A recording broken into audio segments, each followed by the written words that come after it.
Remove it! The voice, sharp and imperious, cut through the murmuring quiet of the courtroom. Judge Brennan, a man whose tailored robe seemed to amplify his natural arrogance rather than lend him an air of judicial wisdom, stared down from his elevated bench. His gaze was fixed not on the face of the man standing before him, but on the simple, six-pointed star that lay against the old man's chest. The light caught the pale blue of its ribbon, making the words for valor etched into its heart seem to pulse. This is a courtroom, not a parade ground. Your decorations are not welcome here. Robert Crawford, 84 years old, did not move. His hands, gnarled by decades of honest labor, rested calmly on the worn wood of the defendant's table. His back, though stooped by the weight of years, remained straight as a rod. He had faced down far worse than the petty tyranny of a man in a black robe. His eyes, the color of a winter sky, held a stillness that seemed to absorb Judge Brennan's hostility without reflecting it back. He simply stood there, his presence a silent testament to a life lived beyond the narrow walls of this room. Deputy Frank Wilson, a burly man with kind eyes and a nervous disposition, took a hesitant step forward. "Sir," he said, his voice low and reluctant, "you heard the judge." Robert's gaze did not waver from the bench. The air in the courtroom crackled with an attention that had nothing to do with the minor traffic violation they were supposedly there to discuss. The charge was simple, almost absurdly so. Robert Crawford had been cited for an expired registration on his vintage 1972 Harley-Davidson, a machine he had bought the day he returned from Vietnam and had lovingly maintained ever since. That motorcycle was more than metal and chrome. It was freedom. It was survival. It was the road that had carried him home when so many others never made it back. He had not contested the ticket, merely requested a hearing to ask for a reduction in the fine, a fine that would take a painful chunk from his modest pension. He had entered this courtroom with quiet respect for the institution.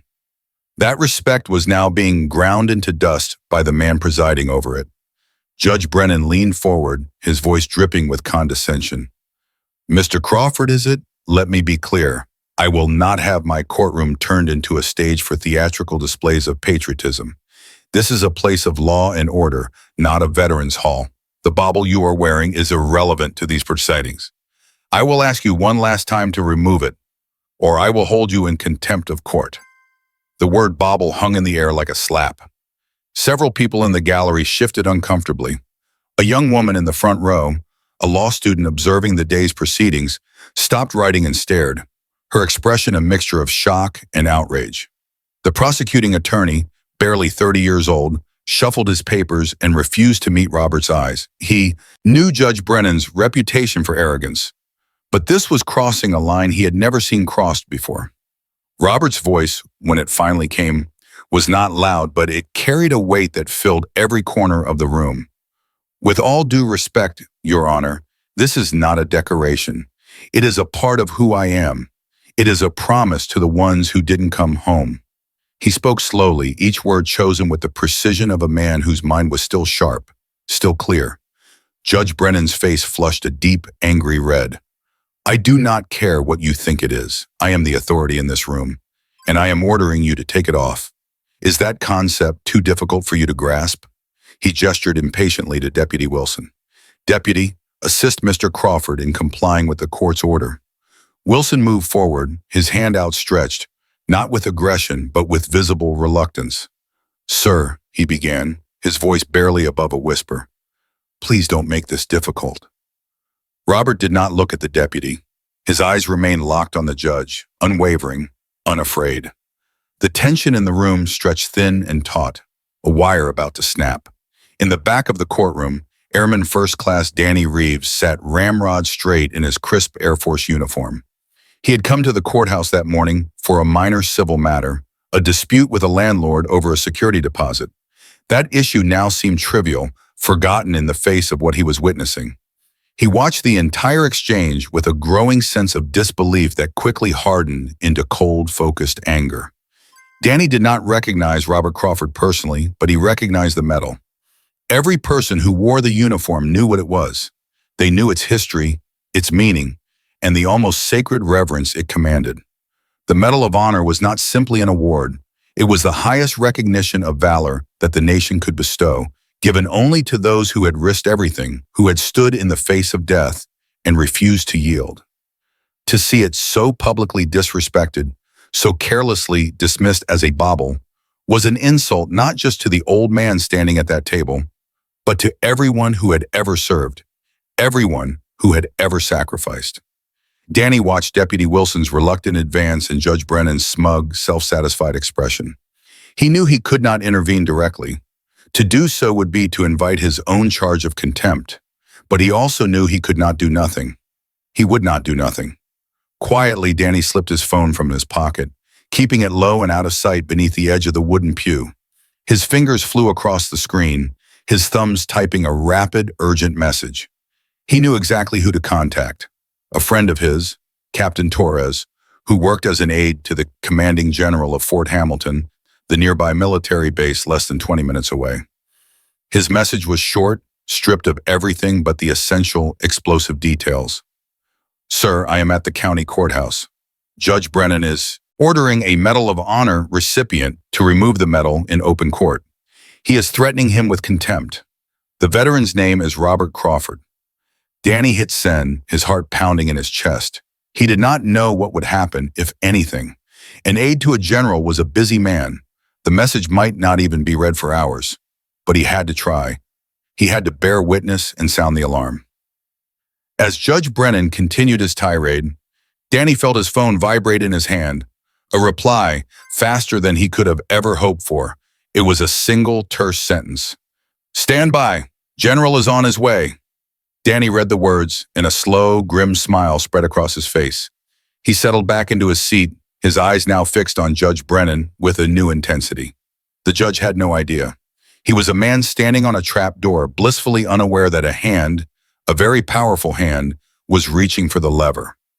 At the front of the courtroom, Judge Brennan was pushing past the point of no return.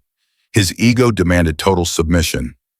The fine, the initial reason for this entire hearing, was now a distant afterthought. This had become a battle of wills, and in his own mind, he had already won. Deputy Wilson was now standing directly beside Robert Crawford, his hand hovering near the old man's shoulder. For a brief moment, Robert closed his eyes. The sterile courtroom dissolved, replaced by a vivid, visceral memory. He was standing in the Oval Office in 1969, his dress uniform stiff and new. The President of the United States was placing the pale blue ribbon around his neck. The weight of the medal was heavy, but it was nothing compared to the weight of the memories it represented. He saw the face of his friend, Specialist Tommy Nguyen, a kid from California who loved baseball and wanted to be a teacher. Tommy had died in his arms in the mud of the Mekong Delta, his blood seeping into the torn earth. The medal was not for Robert. It was for Tommy. It was for all of them. Robert opened his eyes. The courtroom came back into focus. He was ready. 20 minutes earlier, in the hushed, orderly office of Major General James Callahan, commander of Fort Hamilton, a phone had buzzed. Captain Torres, the general's aide, glanced at the screen. His brow furrowed as he read the text message. He stood up a little straighter. "Sir," he said, his voice cutting through the quiet efficiency of the office. "You need to see this immediately."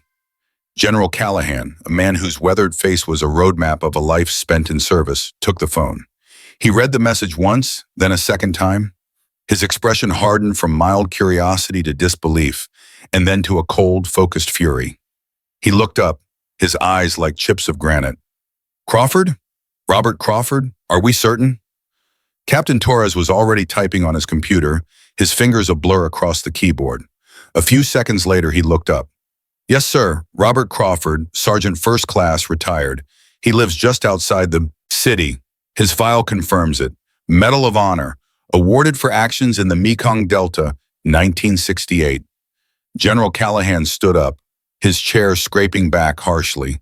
He was a tall man, and his sudden movement seemed to make the large office shrink around him. "Get my vehicle brought to the front. We are leaving in 2 minutes. And get me a direct line to the state's Judicial Conduct Commission. Tell them it is an emergency." He strode over to a display case on the wall where several flags were neatly arranged.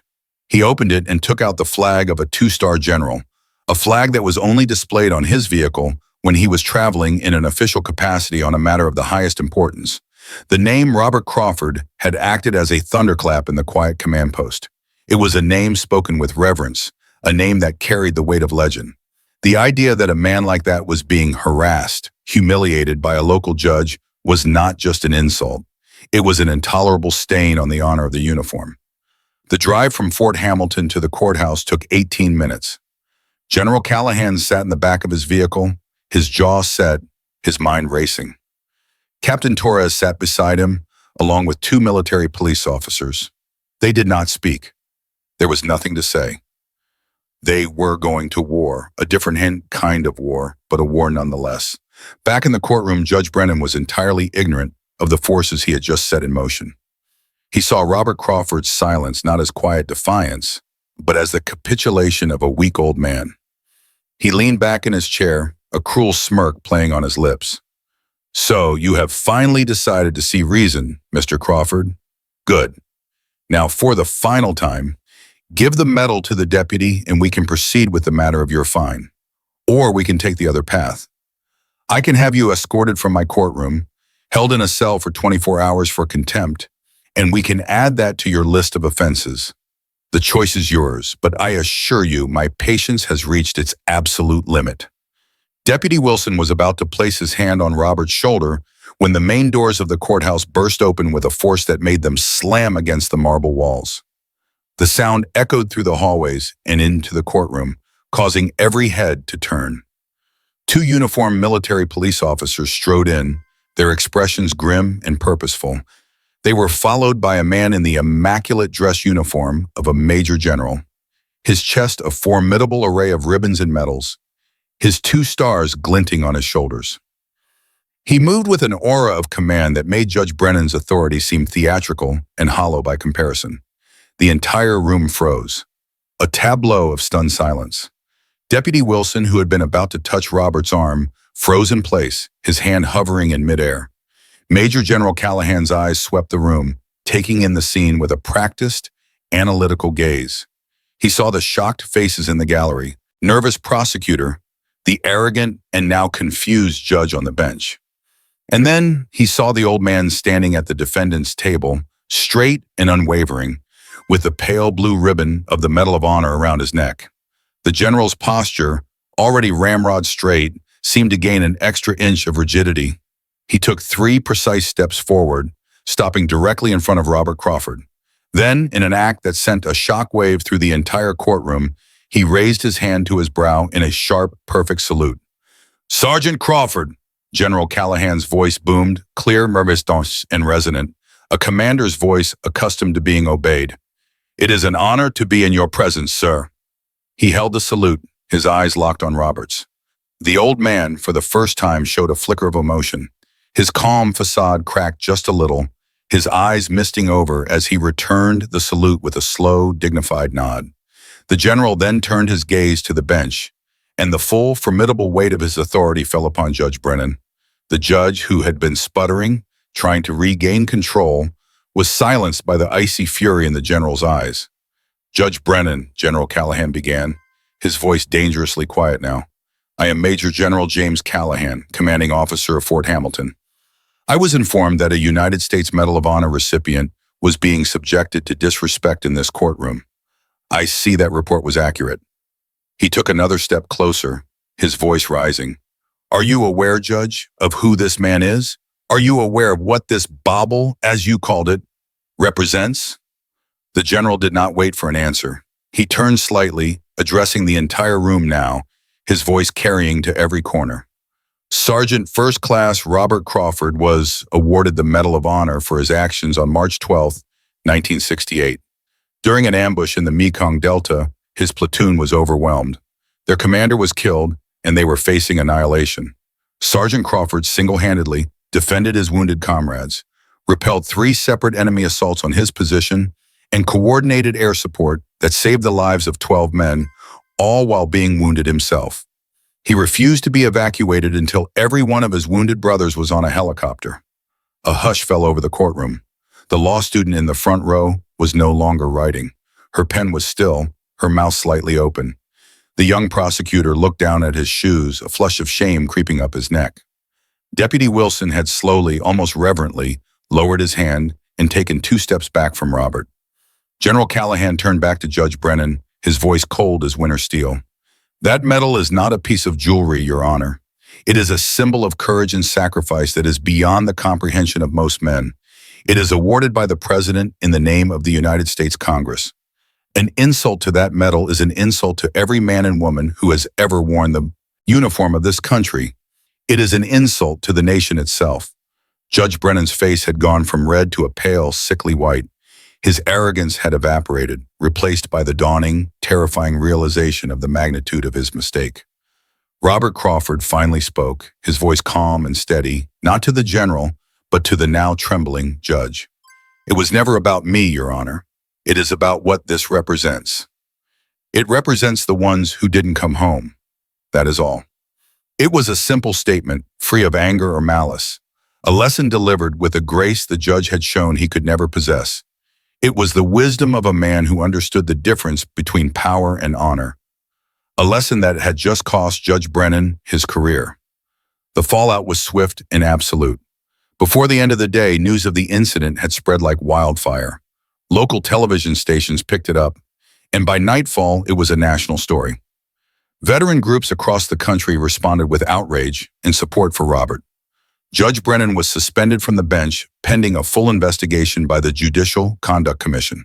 Faced with a formal complaint from a 2-star general, dozens of witnesses, and a firestorm of public anger, he tendered his resignation within the week.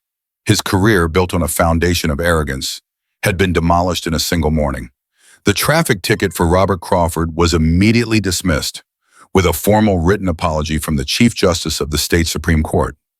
The court system also announced a new mandatory training program for all its judges and staff on military protocols and the proper respect owed to national symbols and veterans.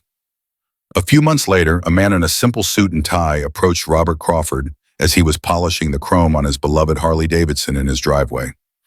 It was Michael Brennan, the former judge. He looked smaller, diminished without his black robe and his elevated bench. "Mr. Crawford," he said, his voice quiet, hesitant, "I wanted to apologize in person. What I did, there was no excuse for it. I was arrogant, and I was wrong." Robert stopped his polishing and looked at the man. He saw no triumph in Brennan's fall, no satisfaction in his disgrace. He saw only a man who had lost his way. "We all make mistakes," Robert said, his voice gentle. "The important thing is to learn from them." He then turned back to his motorcycle, a silent signal that the conversation was over. He had no more to say. The apology had been offered, and he had accepted it. It was time to move on. Thank you for watching this episode of Veteran Valor Stories. If this story moved you, please consider liking this video, sharing it with others, and subscribing to the channel for more true stories of unassuming heroes.